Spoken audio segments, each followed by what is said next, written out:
Hello everyone, welcome back to think psychology. एक ऐसा platform जहाँ पे हम लोग साइकोलॉजी को सिर्फ पढ़ते या रटते ही नहीं है, राइट? उसको अप्लाई करना सीखते हैं, उसको समझना सीखते हैं। तो चलिए शुरू करते हैं आज का हमारा टॉपिक। जैसा कि आप सभी लोगों को पता है कि हम लोग सॉल्यूशन सीरीज कर रहे हैं एमएपीसी असाइनमेंट्स का, राइट? तो हमने एमएपीसी 004 तक देख लिया है ना? 1 2 3 और 4 ऑलरेडी वीडियोस अवेलेबल है, आप उसको चेकआउट कर सकते हो। ठीक है, अभी हम लोग आज जो हम लोग करने वाले हैं वो है एमएपीसी 005। इस असाइनमेंट के क्या-क्या सॉल्यूशंस हैं, वो हम लोग देखने वाले हैं।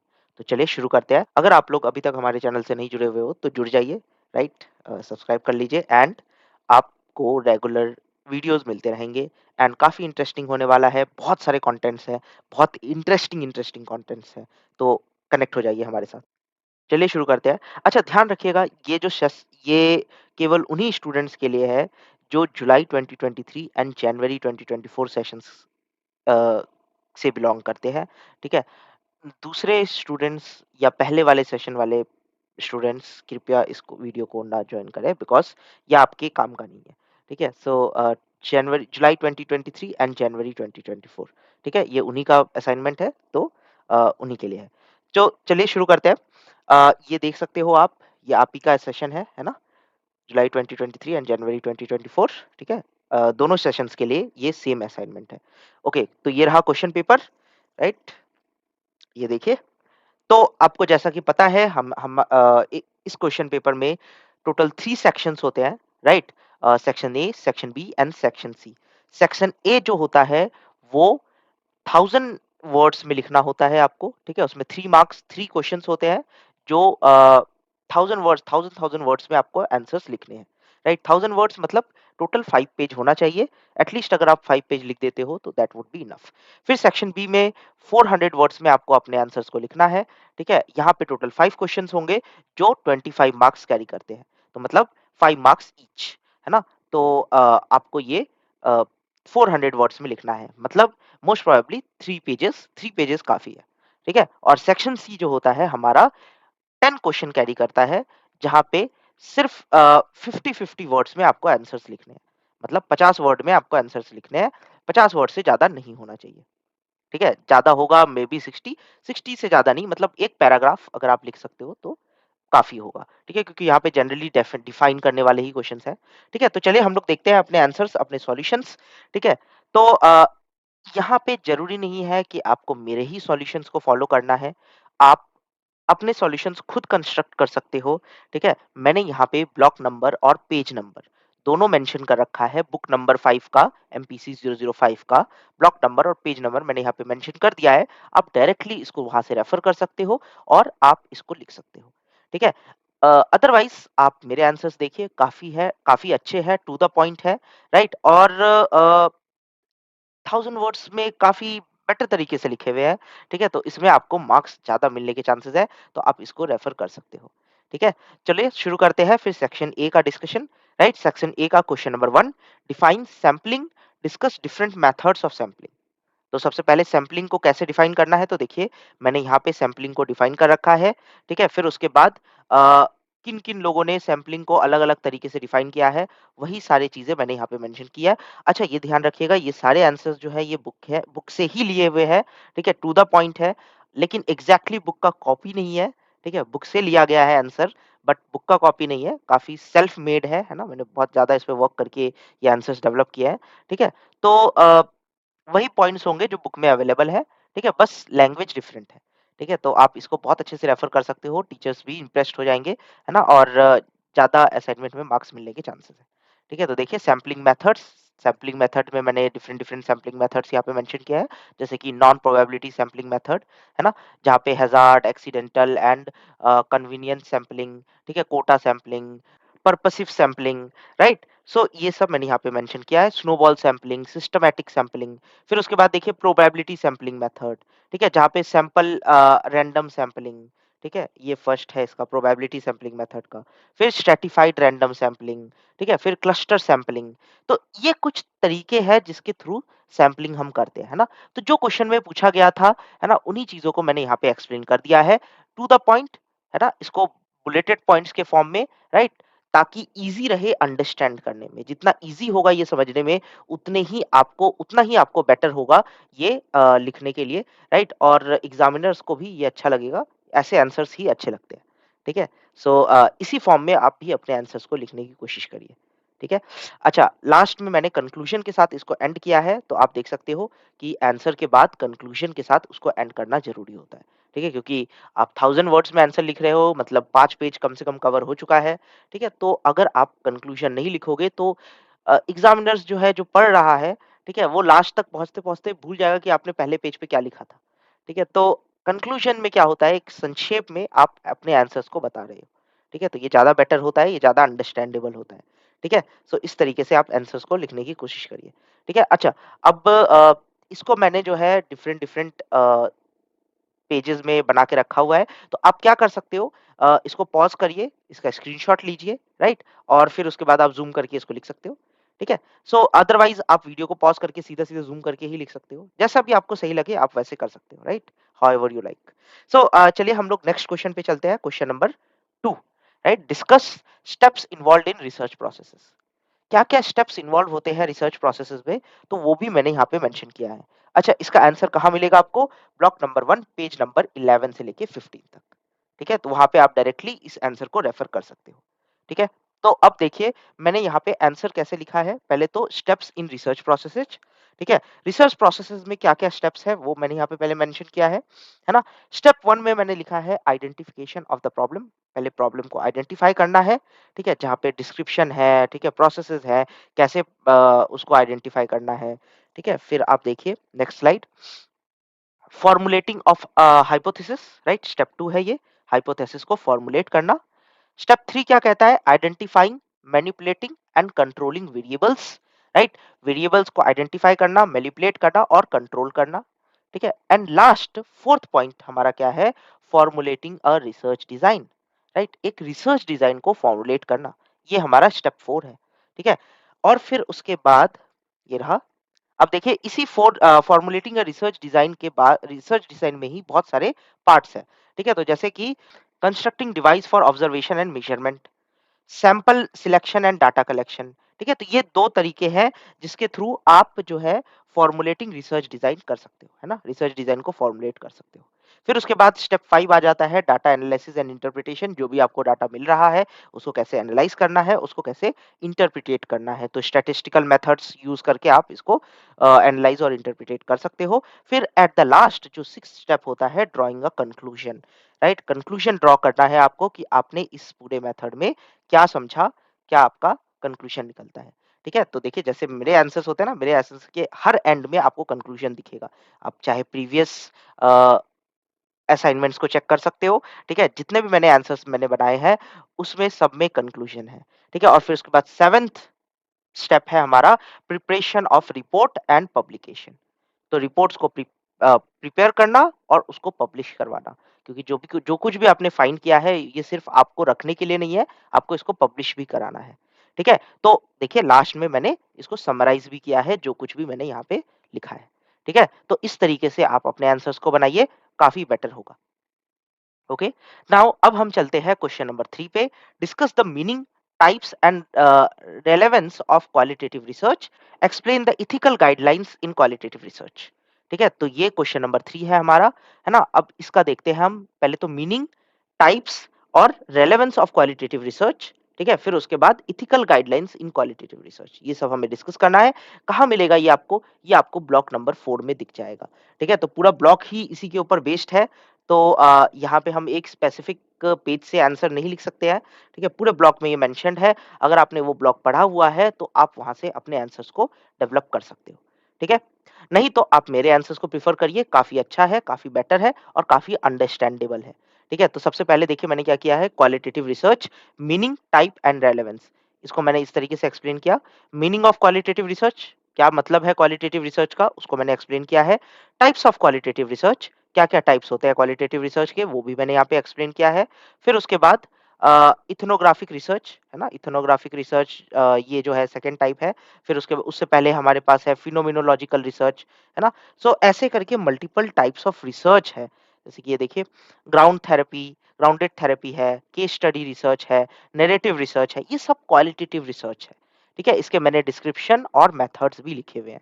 तो ऐसा नहीं है कि सिर्फ़ मैंने ये लिख के छोड़ दिया है, इसके डिस्क्रिप्शंस और मेथड्स भी लिखे हैं कि कैसे इसको किया जा सकता है, क्या मतलब होता है केस स्टडी रिसर्च का या ग्राउंडेड थ्योरी का। ठीक है? सो ये भी मैंने यहाँ पे लिखा हुआ है। फिर उसके बाद आ जाइए थर्ड वाले पे, जहाँ पे रेलेवेंस ऑफ क्वालिटेटिव रिसर्च, क्या-क्या रेलेवेंस है इसके, है ना? क्यों करते हैं हम क्वालिटेटिव रिसर्च? तो देखिए, डेप्थ ऑफ अंडरस्टैंडिंग के लिए, कॉन्टेक्सचुअल इनसाइट्स के लिए, थ्योरी डेवलपमेंट के लिए, एक्सप्लोरेशन ऑफ इमर्जिंग इश्यूज के लिए, है ना? और पार्टिसिपेंट प्रोस्पेक्टिव्स के लिए।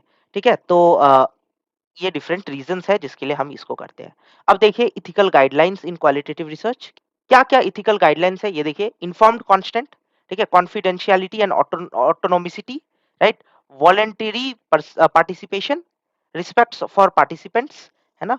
ये सब आपको होना चाहिए। रिसर्च रिफ्लेक्सिविटी, ठीक है? डाटा हैंडलिंग एंड स्टोरेज और रिपोर्टिंग फाइंडिंग्स रिस्पॉन्सिबली। ठीक है? जो कुछ भी आपने फाइंड आउट किया है उसको प्रॉपर्ली रिपोर्ट करना है। ठीक है? तो ये सारे हमने यहाँ पे एस्पेक्ट्स मेंशन कर दिए हैं। ठीक है? फिर उसके बाद 8th आता है हमारा institutional review board, IRB approval, right? IRB क्या है? ये मतलब बेसिकली जो इसको रिव्यू करने वाला है, जो कुछ भी आपने फाइंड आउट किया। एंड कंटीन्यूअस एथिकल रिफ्लेक्शंस, है ना?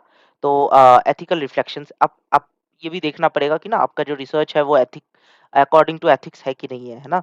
मॉरल है कि नहीं है? ठीक है? तो ये सारी चीज़ें भी हमें देखनी पड़ती है। फिर at the end of the answer मैंने एक कंक्लूजन भी लिखा हुआ है, ताकि आपके लिए ईज़ी हो इसको अंडरस्टैंड करना। ठीक है? तो इस तरीके से अगर आप आंसर्स को देते हो, तो ये आंसर जो होगा टू द पॉइंट होगा, बेस्ट आंसर होगा। ओके? आप यहाँ से डायरेक्टली आंसर्स लिख सकते हो, वीडियो को पॉज़ करिए, ठीक है? इसका स्क्रीनशॉट लीजिए और आप आंसर्स लिख सकते हो। ठीक है? आप इसको अपने वर्ड्स में भी लिख सकते हो, इसको मैनिपुलेट भी कर सकते हो, it's totally your choice. Okay, section number B पे चलते हैं अब हम। Question number 4। तो अब जैसा कि आप जानते हैं कि हम सेक्शन नंबर बी पे आ चुके हैं, तो यहाँ पे जितने भी आंसर्स होंगे वो सिर्फ 400 वर्ड्स में ही आपको लिखने हैं। ठीक है? अभी तक जो हम आंसर्स लिख रहे थे वो 1000 वर्ड्स में था, अब हमें आंसर्स 400 वर्ड्स में लिखने हैं। ठीक है? तो यहाँ पे जो है, ये आंसर्स हमें कहाँ मिलेंगे? ब्लॉक नंबर 2 पेज नंबर 41 से लेके 43। आप वहाँ से डायरेक्टली इसको रेफर कर सकते हो, अदरवाइज़ आप मेरे आंसर्स को देख सकते हो। ठीक है? ये टू द पॉइंट है, बेस्ट आंसर्स है ना? तो क्वेश्चन क्या है? Question number 4, criteria and misconceptions of case study, right? तो क्राइटेरिया और मिसकंसेप्शंस क्या-क्या होता है केस स्टडी का, उसको ज़रा देख लेते हैं।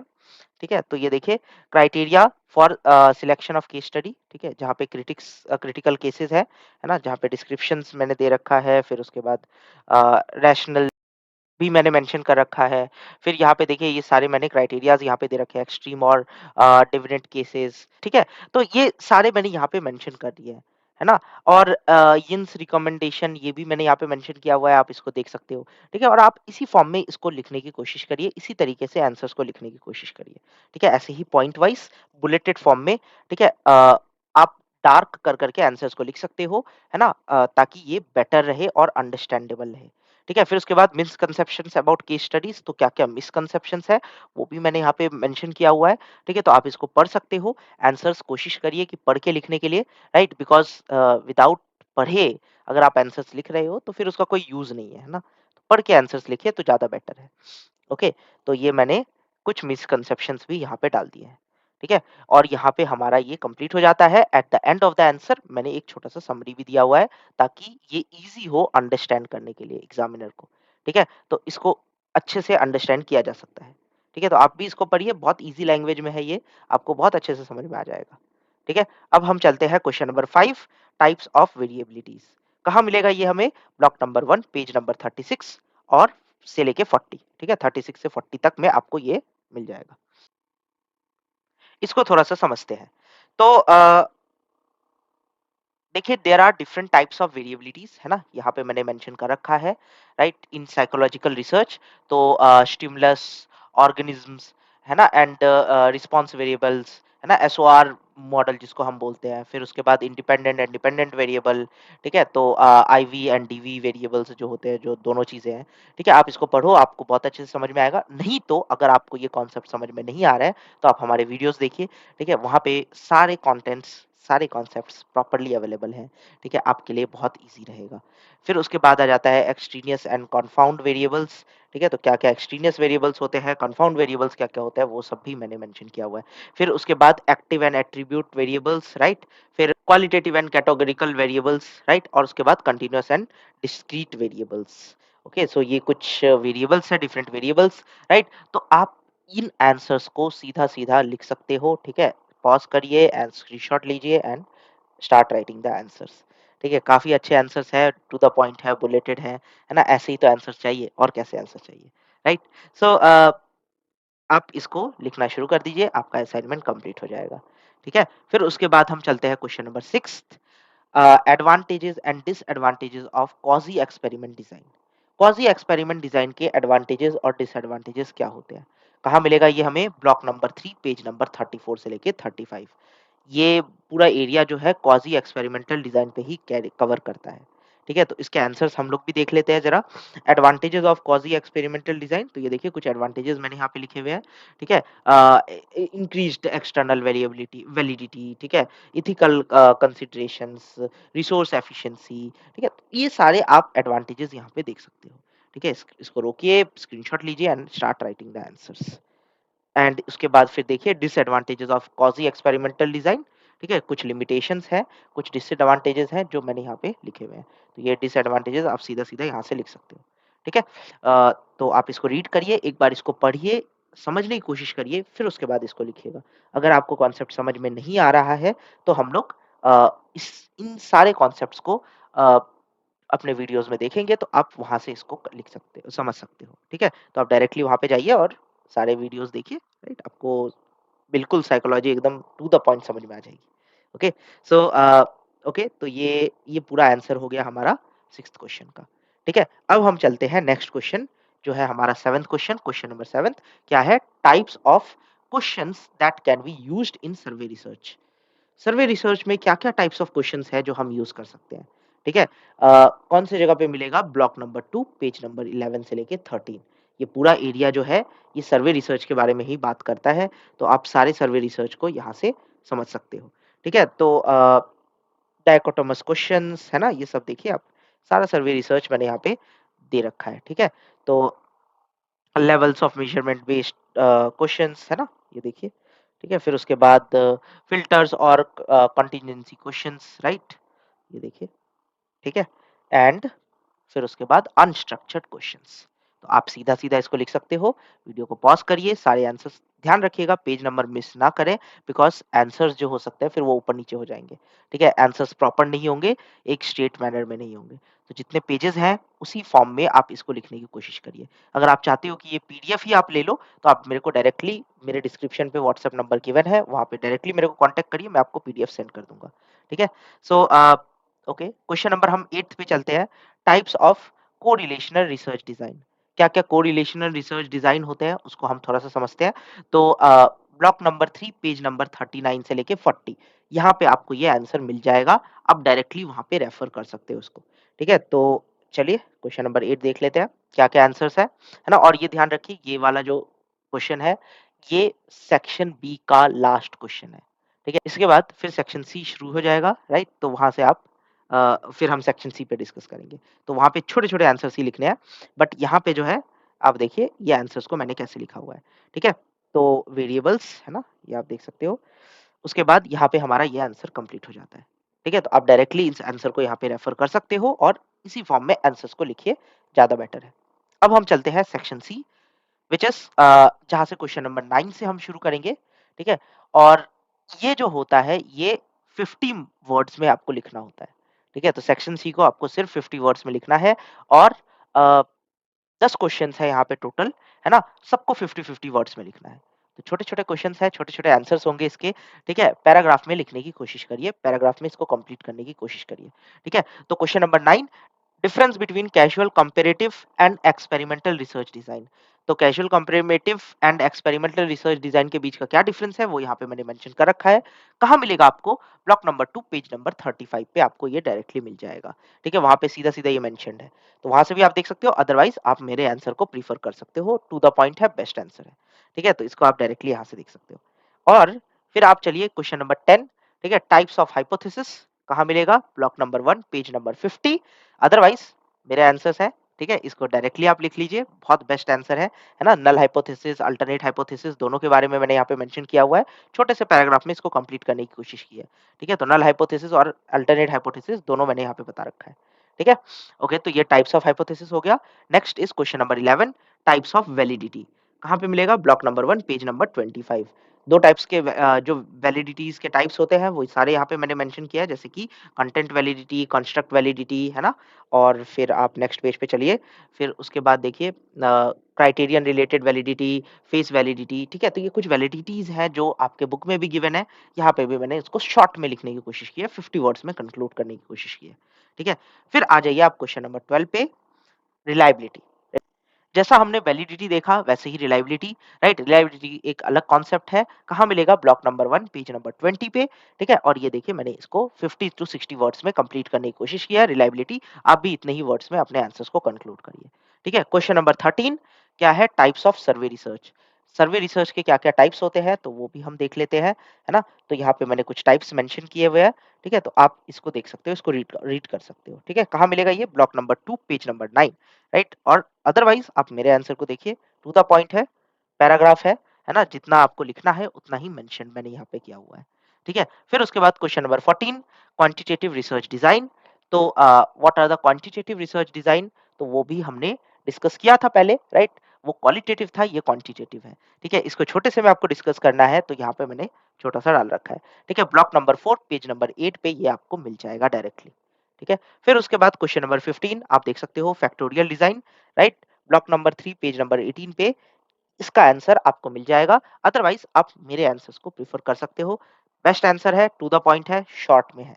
ठीक है? तो इसको आप प्रेफ़र करिए, ये आपके लिए हेल्पफुल रहेगा।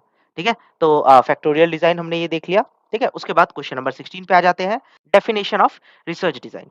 ठीक है? तो रिसर्च डिज़ाइन के क्या-क्या डेफिनिशंस हैं, वो मैंने यहाँ पे डाल दिया है। ठीक है? कहाँ मिलेगा? Block number 2 page number 33। ठीक है? पेज नंबर 33 में आप जाके इसको देख सकते हो। अदरवाइज़ आप मेरे आंसर्स को लिखिए, बहुत अच्छे से आंसर्स है। ठीक है? इसको आप डायरेक्टली लिख सकते हो।